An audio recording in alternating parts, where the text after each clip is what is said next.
Hello and welcome to the Jouzu Gamers podcast with me, James. And me, Eric. And if you're interested in Japan, games, a bit of both, you're in the right place. So as this is our first episode, I thought we'll give you a quick sort of introduction to the two of us. So Eric, why don't you kick us off? Tell us a bit of your backstory. How did you end up here in Japan and what do you do here?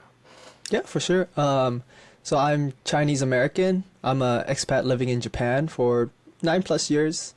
I studied Japanese studies in UC San Diego, studied abroad in Tokyo for a year, a JET program in Kobe for 3 years, married a Japanese girl, opened a cafe, started business consulting, opened a bar, started a YouTube channel, now a podcast. That's the long story short.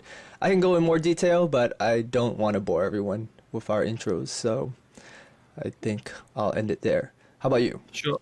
Well, yeah, we'll I'm sure we'll sort of delve into it more over episodes. But yeah, so I am similar, although much shorter. I'm also an expat in Japan, of course. I came here 4 years ago, I think, almost. No, more than 4 years ago, 2020. I came just before Corona. And yeah, I also married a Japanese woman, and she and I moved here because, well, the short version is it's quite expensive and difficult to get a visa in the UK, so we came here instead. But we've enjoyed it thus far. And yeah, I teach English as Eric used to. He was on the JET program. And yeah, now starting this YouTube channel, and we do some other little events. We do the board game night at Eric's Cafe, and we have another potential event series lined up, which I won't spoil just yet. But yeah, kind of my story of how I ended up here.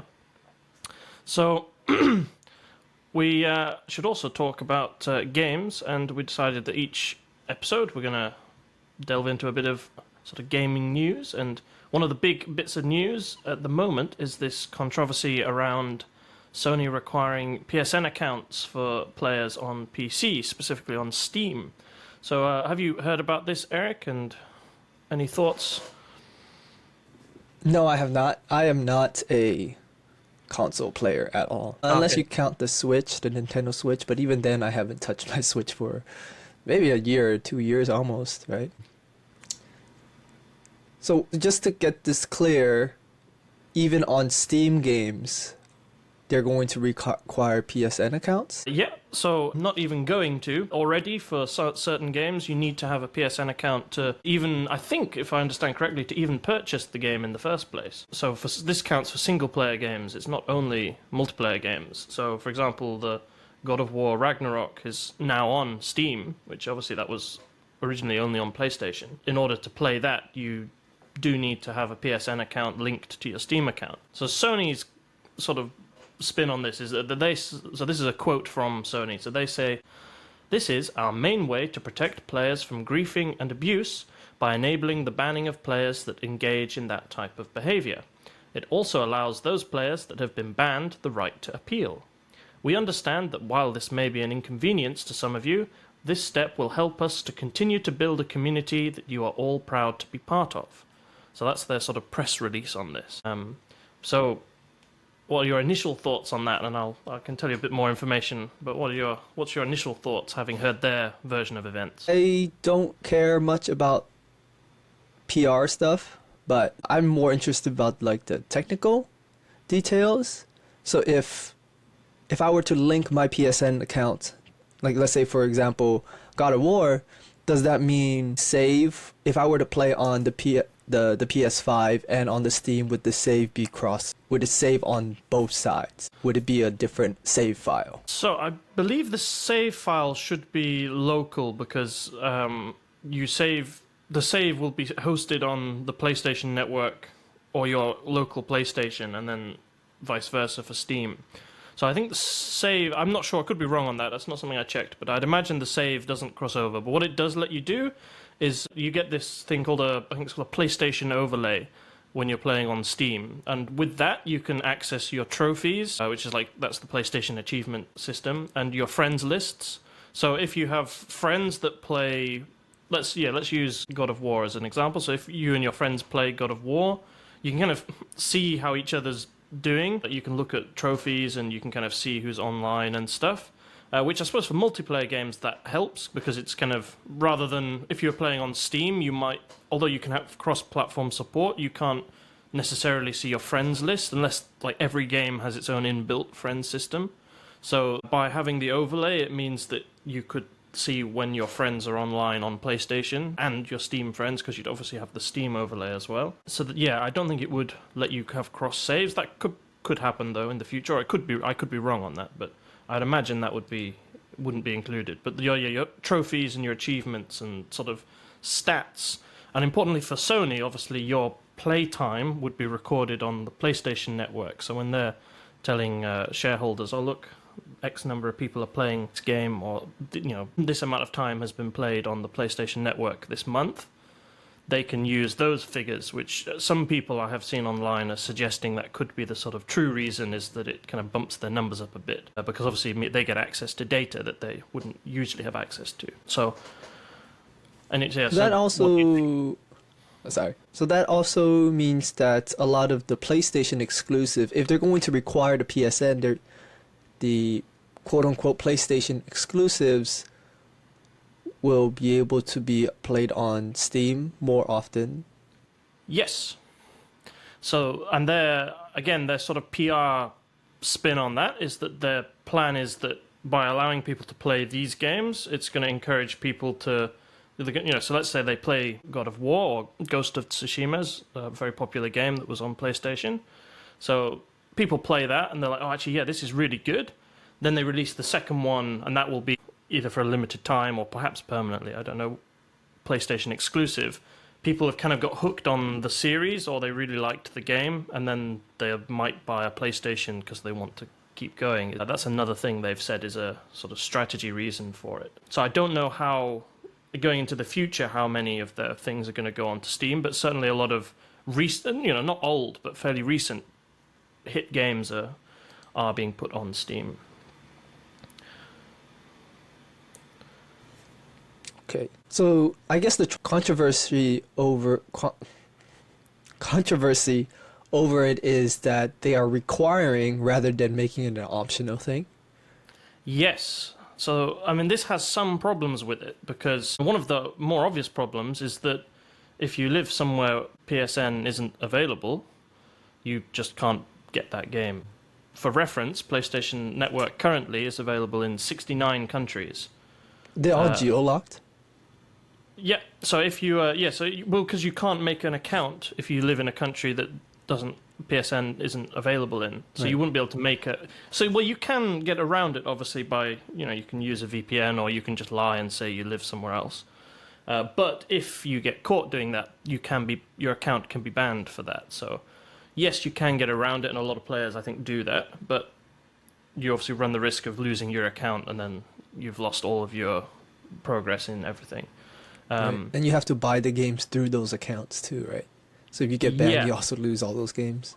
So what's happening for some people is that they'll search a game. So Helldivers 2 was one that this, I think, happened with for a while. I'm not sure if it's still happening, but if you live in a country that doesn't have PSN and you search on the Steam store, it just says, oh, sorry, this isn't available in your region, or something like that. So you just can't even buy the game in some cases. So that's one of the big downsides, is that whereas Steam is available in a much wider, I don't have the number to hand, but a lot more countries.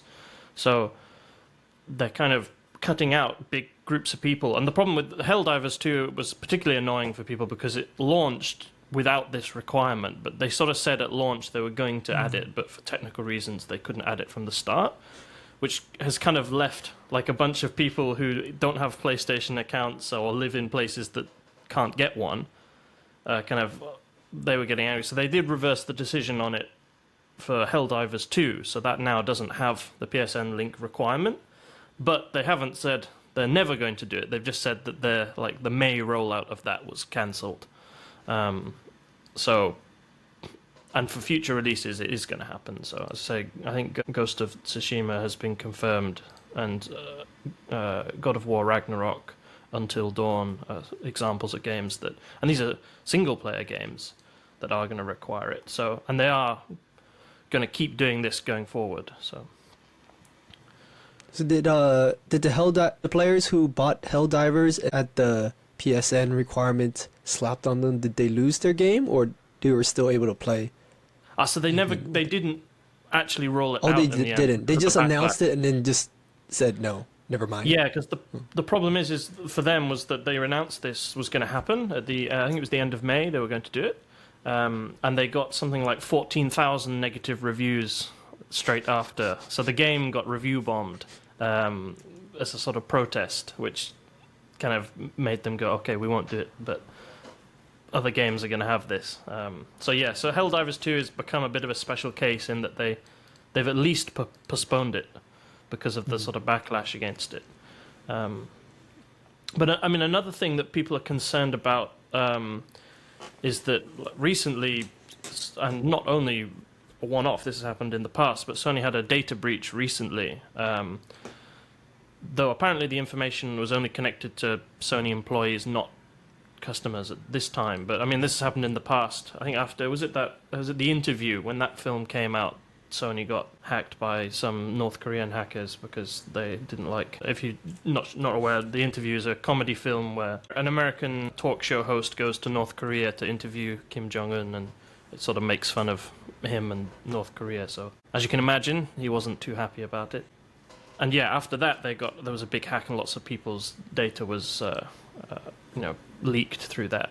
So people are a little concerned about they're sort of having to sign up to this service that they don't need because they don't own a PlayStation, and they're worried, about data leaks and things because they've had security issues. So that's another concern people have. So it's a bit of a hot topic. I mean, what if you were I don't think anything you play is affected, but let's say a game you were playing or wanted to play did require a PlayStation Network link, would you just sign up and not worry about it, or what would you think about it as a player? Well, I'm in Japan, so signing up for one would not be an issue for me. But I can definitely imagine for any countries that don't have that, they would be pretty frustrated, especially if there's like huge marketing over a game and you really wanted to play. Right? Yeah. Like something like Helldivers 2, that actually made sense because for like a month or two, there was just YouTube videos and like shorts of a ton of Helldivers content, and it just kind of like tapered off. Yeah, and that was, I think, largely as a response to this. It did seem to just drop off in popularity because a lot of people were seeing, it goes from I think it got to mixed reviews on Steam, which usually doesn't look good. So a lot of people kind of were put off buying it. So they did take a big hit, I think. But yeah, I think I'm similar to you. I mean, I have a PSN account because I have a PlayStation. But if I didn't, I think I wouldn't mind too much. I would just sort of sign up for it. But I can kind of get it's a bit annoying having to sign up. It's like you have to sign up for like an EA account for some. Usually, you don't have to sign up to play the game, but like for some features, you need an EA account, and it keeps pestering you to get one, or Ubisoft account and stuff. And it's I can understand it's a bit frustrating having to sign up for all these accounts, and yeah, I think it's not as bad as people are making out to be, in my opinion, but I can kind of understand the frustration. If you can connect your PSN account to the Steam, or does it connect through the game? I think it is connected to your Steam account. So I don't think you have to do it per game. I think it's once you've connected them, it works. But I haven't done it because I don't own any of the games that are affected on PC, so I haven't had to do it myself. But I think that's how it works. Also, I'm pretty sure my computer couldn't run any of these games anyway. Yeah, they're all AAA games, right? Yeah, exactly. I haven't personally been affected by it. But I think that's how it works from what I've read about it, is that it's you connect the accounts, and I would assume you do it once. So at least you don't have to keep signing in, which would be a pain. But cool. So with that sort of settled and finalized, no further opinions to be had. Let's take a quick break, and when we get back, we're going to talk about what you've been playing on stream recently, which is Hades 2, and what I've been playing on stream and have finished, which was the original Fallout. So, see you all shortly.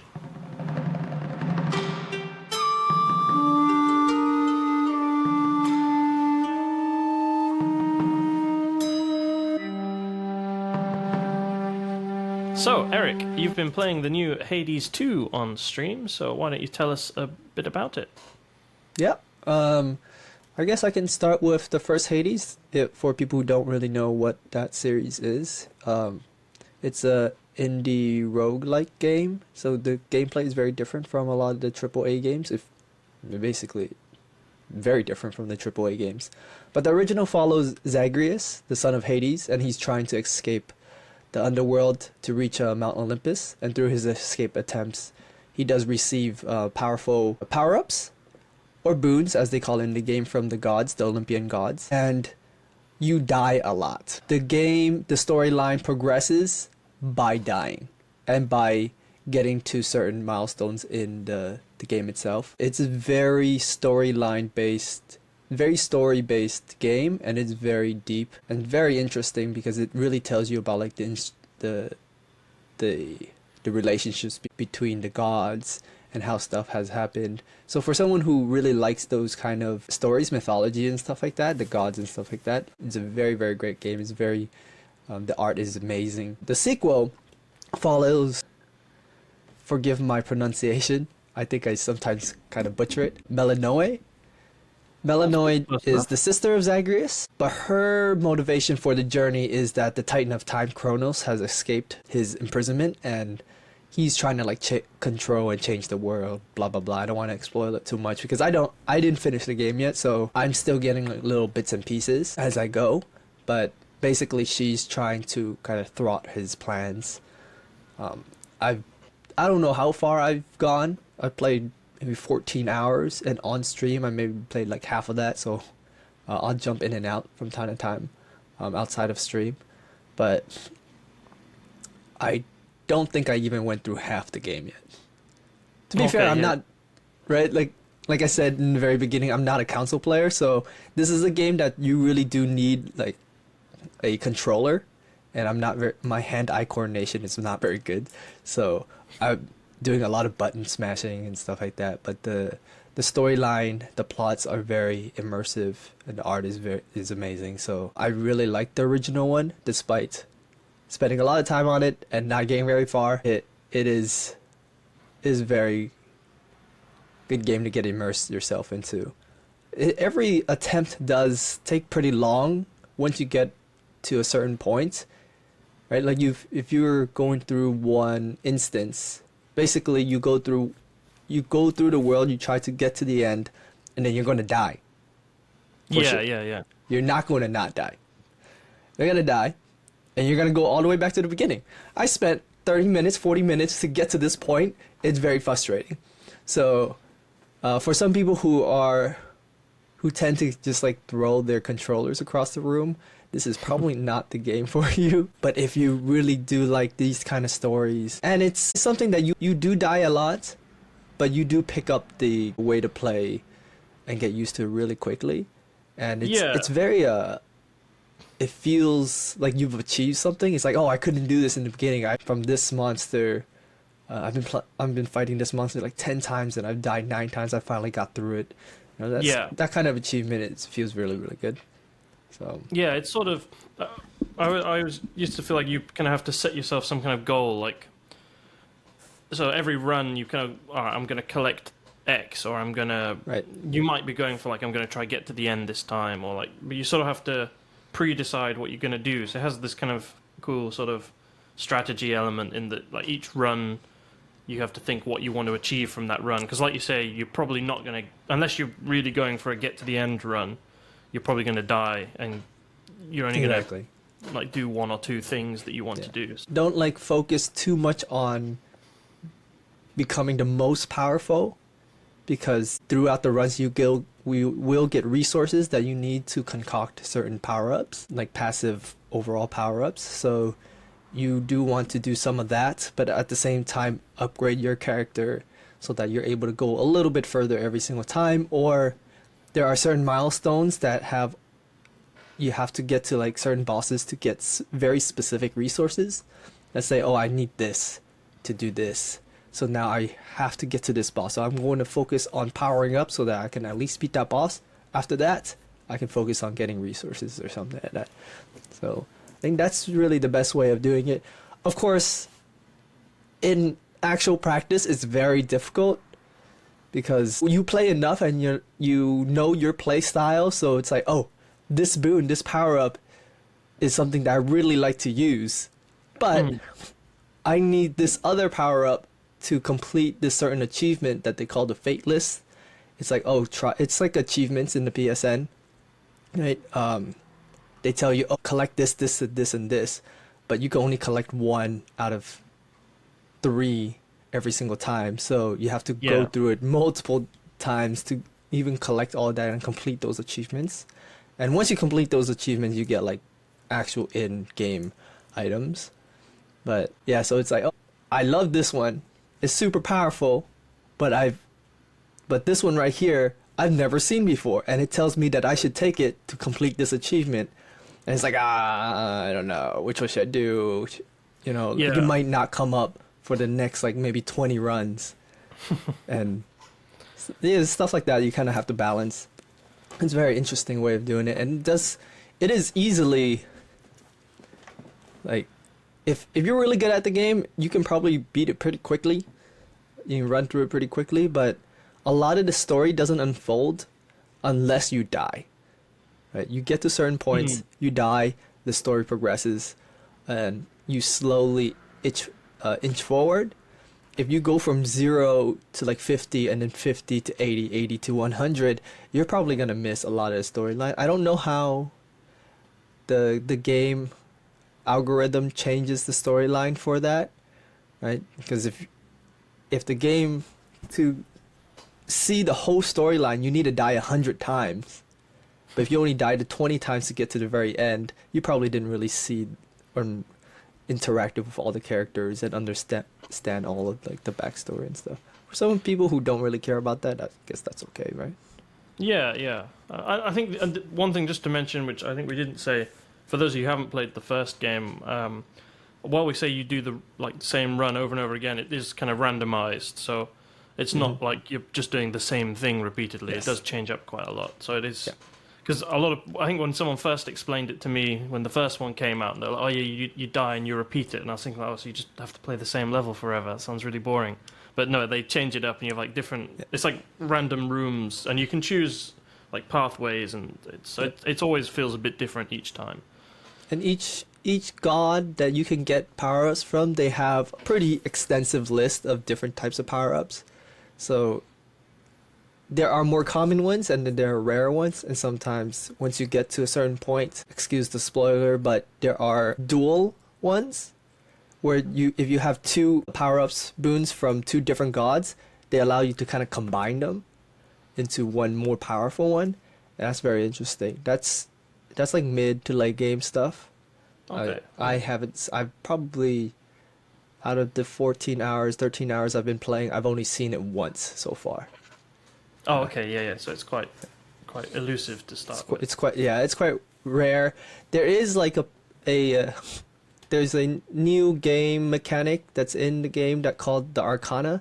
You get like certain cards that give you passive effects, and one of them increases the chance of those dual boons coming up, but that's like 6%, I think. But you can upgrade it, and it can go up from 8 to 10 and stuff like that. But yeah. And one question I have, because I haven't played it yet. So you say the story of this is that Kronos, who the king of the Titans, has escaped. So the Titan of Time. Yes. Do you know how he's escaped at the beginning, or is that something that hasn't been revealed yet? Because either has not been revealed or it doesn't tell you, one or the other. I don't know. Sure. Yeah.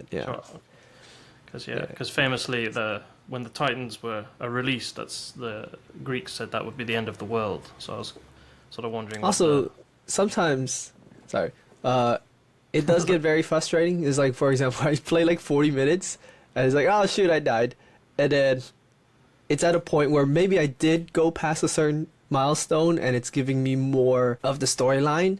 But then at that point, I'm like super frustrated, so I'm just trying to get back into the game as quickly as possible. So I'll skip a lot of dialogue. Oh, So, okay, yeah. yeah. So sometimes that does, but I try to at least talk to everyone, whether it's to like trigger anything or whatever. I don't necessarily read everything word for word, but I at least like very, very, very quickly skim through most of the dialogue. So sometimes I might have missed some important stuff. But Sure, yeah. yeah, But the yeah, game is it's- pretty long, so it's not going to affect the overall experience of the game anyways.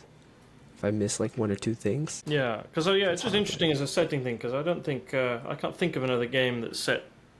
It's called the Titanomachy, I think, is the Greek name for when the Titans are released, and it's a bit like Ragnarok is the sort of Viking equivalent, where the Olympians and the Titans have a big battle, and then the world's destroyed, and it's all very it's all very family oriented, because obviously the Kronos is the father of the sort of main Olympian gods. Right, yeah. Chaos does come out in the game too, though, so it's very interesting. And Chaos is, I guess, supposed to be on the god side, not the Titan of Kronos' side. At least that's kind of hinted. Because I'm getting power-ups from Chaos. I guess for people who don't know, Chaos is like the origin. Right? Well, so Of all the Chaos Titans is and stuff, right? yeah. So Chaos is not. It's it's sort of like the state before the universe. It's a bit. It's like a cosmic entity, I suppose, rather than a god, if that makes sense. So it's kind of like parallel to Pantheon of Gods, but yeah. So it's interesting. It's a bit complicated, and people are probably not that interested, but it's quite an interesting. Yeah, it's quite interesting. I do quite like these. I've read like Percy Jackson and stuff like that. Those are really good books. I really like that kind of stuff, but I never really got into it, to be fair. If anyone listening does want to, Robert Graves is the sort of one of the best tellings of the sort of Greek myths that I know of. But Stephen Fry did one recently that's a lot more accessible. Those are two you could check out if anyone is interested. And yeah, Percy Jackson series is very famous. A lot of people got into it as children that way, sort of teenagers. But that's kind of like a modern reimagination, right? It's pretty cool, yeah. But there's tons of stuff out there. But yeah, those two, Robert Graves and Stephen Fry's books are pretty good. But yeah. Yeah, so that's Hades 2. I don't think we should talk too much about it, so let's talk about what you've been doing. I know the new TV series, what was it, on Amazon? It was, yeah, on Amazon Prime. Came out with a live-action Fallout, and to kind of coincide with that, you chose to play the original Fallout because everybody else is playing the more modern ones, and also your computer can't run it, right? Yeah. Yeah, the original plan was to do New Vegas. I can play New Vegas, but for some reason, just if I stream and play New Vegas, the computer just crashes. I can stream. So hopefully, we get enough subscribers, and then maybe get you a new computer. Yeah, I think I opened the first episode with that as well. So actually, I've not actually played Fallout 4, but when Fallout 4 came out, my roommate was playing it, and I basically watched them play the whole game. Oh, okay. So, that's really the only instance of Fallout that I really know. So, can you give us like a quick rundown of what the original Fallout is, and maybe what like the overarching idea of it? I'm sure some people don't know, and some people do. Yeah. So, well, the original Fallout goes back to, it came out in '97, but I believe they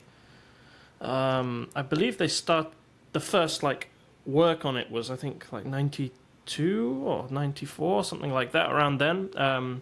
If you are really interested in the development of Fallout, the guy, like the main guy behind it was Timothy Kane, and he has a YouTube channel, and he's done loads of videos about making it, which are really interesting. I've been watching a lot of his videos. He's been involved in a lot of other games, most recently the Outer Worlds, which was pretty popular as well. But so Fallout was kind of, it was Interplay was the company that made it, and it wasn't expected, I think, to be such a big hit when it came out, from what I gather, but it ended up taking off. It was originally meant to be based on GURPS, which is a tabletop RPG system. So it started like that, but then they ended up losing the license to that, and they made their own, which is where they, if anyone's played the games, you have something called the special system, which is their like stat and leveling up systems. And that's why that was created, was because they were planning to make it based on the GURPS system, but they had to make their own one.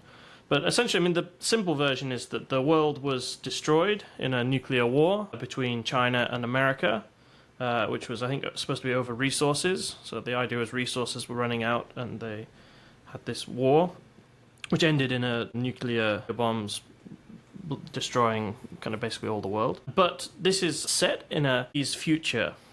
So it's sort of, if you ever watched any of those old sci-fi films like Them or something, or those kind of retro futuristic films. So that's the setting. So like all the music and stuff is like music from the 40s and 50s, and like the computer screens are kind of still these blocky like green text kind of old CRT computers that, because obviously in the 50s they didn't really imagine, like you're probably watching this on now, or if you're listening on a phone, that kind of thing wasn't really imagined. So it's kind of, the technology kind of fits that kind of retro future, and the whole, like the way radiation works is kind of, you've got like giant insects and things, which again was a big trope of that era of sort of science fiction. So that's the setting, and it's kind of darkly humorous, but it's kind of got a, they've got some good story writing. And then so the first game is relatively short, which is why I finished it in 8 episodes. I think it takes 8 to 10 hours, I think, to play through it. And yeah, it's basically you live in a vault. So a vault is like this underground bunker / town that people hid in to not be killed by the bombs. And your vault's water chip has broken down, and therefore they need someone to go out and find a new water chip so they don't run out of water. So the water chip is to purify water, to keep their water supply. And basically, the vault's drawn, and you've drawn the short straw, and that's why you're going out. And yeah, you get sent out to look for a water chip.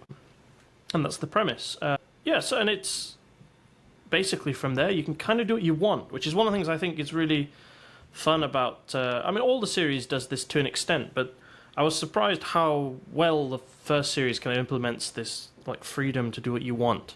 So you can... The only restriction you have is that at the beginning you've got, I think, 180 days or something. You have to find the water chip or everyone will die. But other than that, like how you do that, where you go, you can do what you want. And it doesn't... So like in the modern games, if like you mentioned Fallout 4 or from Fallout 3 onwards, you'll get like a quest marker. So it'll be like, oh, you've got to go get this, and something will kind of point in the right direction. But in the first original Fallout, and also in the second one, someone gives you a quest, and then you've just got to figure out where to go by yourself. So it's very... You really only know what your character knows. And because which makes sense, you've been in this vault for your whole life. You've never been in the outside world before. So everything's new. You've never seen anything. And I think that works quite well as a concept. So it's very much open world in that sense. Yeah, it's a very... so the whole series, apart from Brotherhood Tactics, which are kind of side games that are not particularly well liked, all the main series is, open world. So Bethesda kept that when they... So Bethesda, obviously famous for Elder Scrolls, took over the series from Fallout 3. And they kept it open world, but kind of changed it into a first-person 3D game, because the first two are isometric. So it's just top-down, you click around, and that's kind of it. It shows its age in the controls and the interface. I don't think it's kind of aged to the point where it's really hard to get into, but I think it doesn't feel like a new game. You can kind of tell it's like 25 years old. But it's still fun, which is good. And the thing that makes it fun, I think, is just the kind of the world they built, and as you say, the open, like how open world it is. Like it's even in some ways more open world than the newer ones, because I think I'm right in saying there are no essential characters in the first game, so you can just like kill anyone if you wanted to, and you could like just break quest lines because you've just killed the person you need. You can also. I haven't done this myself, but you can play the entire game and not fight anyone if you build your really? character like that. Yeah, you could build like a sneak character, and there's no obligation to do a quest in a specific way. So the final quest, I know of at least 3 or 4 ways you can finish that are all different from each other, which is, I think, because it was originally going to be based on GURPS, it kind of takes that kind of tabletop thing where you can kind of make a character, any character you want, whereas a lot of like modern RPG games, you kind of, like, you might have to choose a class and be very specifically that character, or you get given a setting, like you are a knight for this group of people or something. Whereas it's literally, you could be literally anyone, and they really cleverly kind of make that work with the start of the game, because literally the reason you're going out is you just drew a short straw. So like you could be this kind of completely incompetent, useless person, and you'd think, well, why did they pick them? But you got picked randomly. So that way you could make any character. And they even have a thing where if your intelligence is, I think it's if it's 2 or less, you get special dialogue options for all the chat, which they call dumb dialogue. So like your character just like can barely speak because they're so dumb. So it's kind of fun, that sort of stuff that they put into it. And you don't see that sort of thing as much, I think, these days. So that was fun. You caught a few clips of it, so I mean, do you think it's the sort of thing that would interest you, or do you think the age is like too much of off-putting thing? Or I think if I was still in school and I had a much better attention span, I'll probably be able to pick it up. Right now, I think the first thing that came out at me when I was watching your stream was how tiny the character was. I think we're just so used to, like, either it's 3D or first person, and like you're almost I wouldn't say to scale, but everything is visible.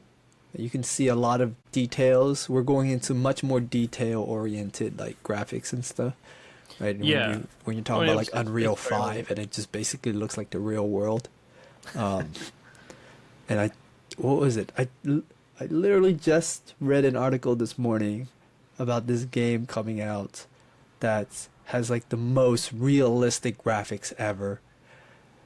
And it's already in demo or something like that. But yeah, stuff like that. I cannot play those. Oh, really? Okay. I cannot play those because those are very like eye straining, and I have to really focus, and there's just too much information for me. So really, like the original Fallout, I can see myself being able to play it. Whether I enjoy it or not, that's a different thing. I have to actually play it to say to tell you if I'm going to enjoy it.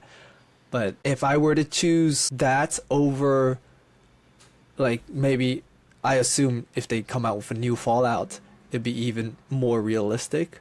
I'll probably be able to play the original longer than I would be able to play the newer ones. Yeah, and I think I sort of get that. It's like it's very relaxing to play. Like you don't really get stressed. I would say that I don't think I could. I think I would be the opposite in that, because it's so kind of chilled all the time. I don't think I could, like, I don't feel like.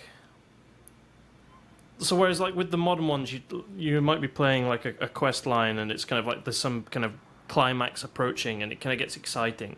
I didn't feel that a lot. You kind of want to keep playing, so you want to kind of what's happening, but it's like the music is all just ambient sounds, and it's like an atmosphere. So it's kind of like it's fun, and you can play it a lot, but you don't sort of get. I think I don't get as immersed in it as perhaps a lot of modern games do, where you kind of. But also, you're playing it and you just forget what. You don't notice time passing anymore because like the world has just become this square in front of you. Right. But also the size of the game is very different, right? Like you said, the original Fallout was like 10 hours. All the newer games are minimum 30 to 60 hours or even more depending on how you play, right? But saying that the second Fallout 2 is much longer than any other game in the series. Oh, really? Yeah, I can't remember how. I've not actually played all the way through, but I mean, I'll quickly search now. But it's It's the longest game in the series. Fallout 2. Even, but that's if you only do the linear quests, and I assume the second Fallout is also open world, as much as you can. Yeah, so it says here that if you just do the main story in Fallout 2, it's 30.5 hours. But if you want to do everything, like all the side quests and stuff, it's like at least 83 hours. Oh. So it's quite long. Yeah. But I haven't played all the way through. I've played some of it. And I'm thinking about maybe doing it next for the stream. But I'm thinking I might break it up and do something different before I do it. But yeah, I've not played all the way through it, but I've played some of it, and it feels very much like the first Fallout. The engine's pretty much the same, I think, and like they added a few sort of housekeeping things, because there's a few irritating things in the first game, like you can't see your weight limit in the inventory, and you can only move things in multiples of in 3-digit numbers, but like money you get thousands of, so you have to keep like just dragging multiple stacks of 999, which is quite annoying. Yeah. So they kind of tidy stuff like that up. But yeah, it's fun. But the first game has a charm to it that's I didn't get as much perhaps with the second one, but I haven't played that all the way through. So What's the name of the second one? it's very creative. It's Fallout. Then the third one is Vegas? No, third one is Fallout 3. And then New Vegas is like a side one. Oh, okay. So that's how. Okay. Yeah. So they New Vegas is New Vegas is probably my favorite overall. It's quite hard. I like 3. 3 was the first one I played, so I've got a lot of great memories. Like that was the first game I like 100%ed. Like I got every achievement and visited every. Like I remember when I was at school, it was just like there's a perk you can get which lets you see where everywhere is on the map, and I was like, I'm going to visit every single location on the map. So I literally did everything there is to do in Fallout 3. So I played that a lot. The third one is the one with that started with Bethesda. Yes, so that's when Bethesda took over. So it's made with the same engine. It's an updated version of the Oblivion engine, because they're famous for the Elder Scrolls series. So it feels very much like a Bethesda game. I think 3 captures the vibe of the original series really well. But New Vegas is probably a good crossover, because New Vegas feels a lot like in tone, a lot like the first 2 games. But obviously it has the like 3D open world mechanics like Fallout 3 has. So I think those 2 are the best overall. The best one is probably that mod that people made where you can play 3 and New Vegas in the same game, which is pretty cool. So like you can like travel to New Vegas in Fallout 3, because they're the same, almost exactly the same engine. Because Fallout New Vegas was made straight after, and it's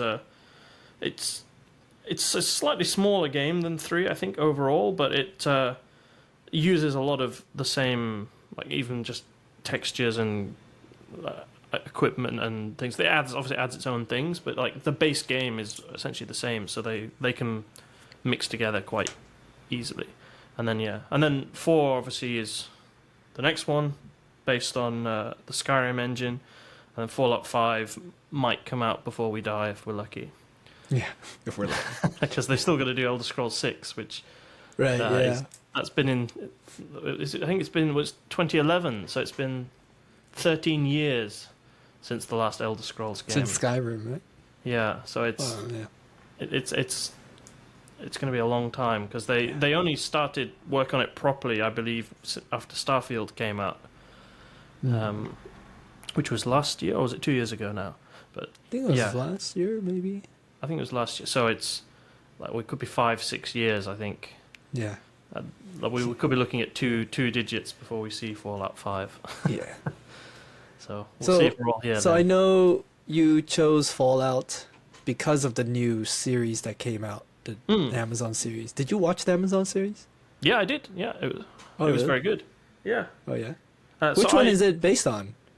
None of them. It's its own story. It's sort of canon to the universe, but it's set in its own storyline. So each Fallout game is, apart from 1 and 2 are slightly different, but so 1 and 2 are in California, but the other games all have, so 3 New Vegas and 4 are all set in different locations. But the series does go back to the West Coast, but it's set like I think 200 years or something after the Fallout 2. I think it's 150 or something. It's a long time. So it's set quite soon after New Vegas, I think, and sorry, it's quite soon after 4, which isn't that long after New Vegas, I think. So it kind of exists in the universe, but it's its own story. I went into it being very skeptical because usually video game films and video game series are historically not the best. But I've always liked Fallout, so went into it skeptical. I was thinking like it'll probably be okay because I like the series, but it was genuinely really good. I know some people that watched it who didn't really play the games and still enjoyed it a lot. And they had lots of like little Easter eggs in the background of scenes that hinted at stuff. Like they clearly put a lot of effort into capturing stuff for like not even just the Bethesda games. Like they had little hints to things from the first 2 games, and I think they did a really good job of it. I'm looking forward to the next series. That's cool. I think the premise of Fallout, where you just have a ton of vaults throughout Earth, and each game you're only a part of one vault, right? So you can really make it whatever you want.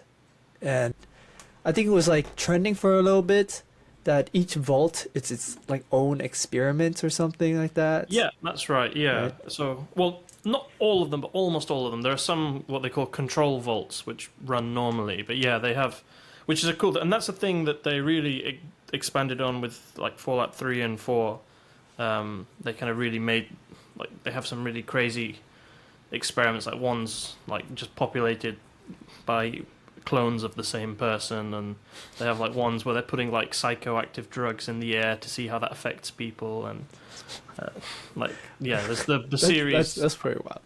The series one's interesting. I won't spoil it, but yeah, well, it's supposed to be safe from the nuclear disaster, right? Well, that's how so they sell it to people. That's the original premise, right? And then they use those vaults for experiments too.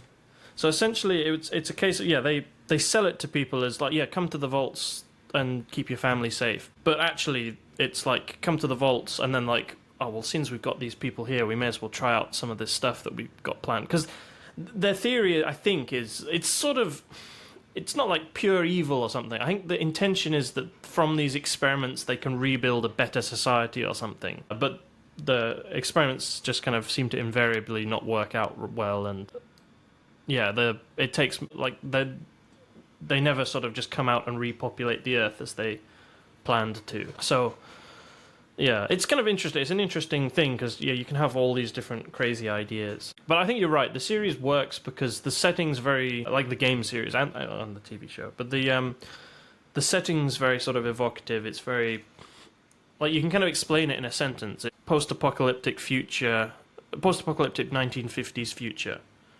So it's very like clearly defined, and it kind of has a really clear vibe. And like you can move it around to different places and do different stories, but it all feels like it's connected, like thematically, which is cool.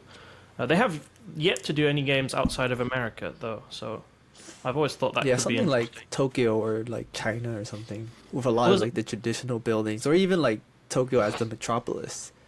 Yeah, that'd be pretty cool. Yeah. And there is a mod, I think, coming out. It's not out yet. That's Fallout London, which has been in development for a while. It's a Fallout 4 mod. Obviously, that's not canon, but it's a sort of fan-made project. In fact, someone from my school turns out did some voice acting for that. So there you go. But I think you're right. It's a kind of a solid IP that there's a lot of potential with. So yeah, I was really impressed with the series, though. I definitely recommend watching it if you haven't. But I think we've probably invaded your eardrums for long enough. So let's wrap it up for this episode, which is the first, which we've in our notes called the pilot episode, or episode 0. I'm not sure whether we will call it that on your feeds, but you'll see. But do follow us on at Jouzu Gamers on social media, and we'll be with a new episode and new topics, and we hope you enjoyed listening to us ramble on. So yeah, thanks for listening. I've been James. And I've been Eric. And we'll catch you next time.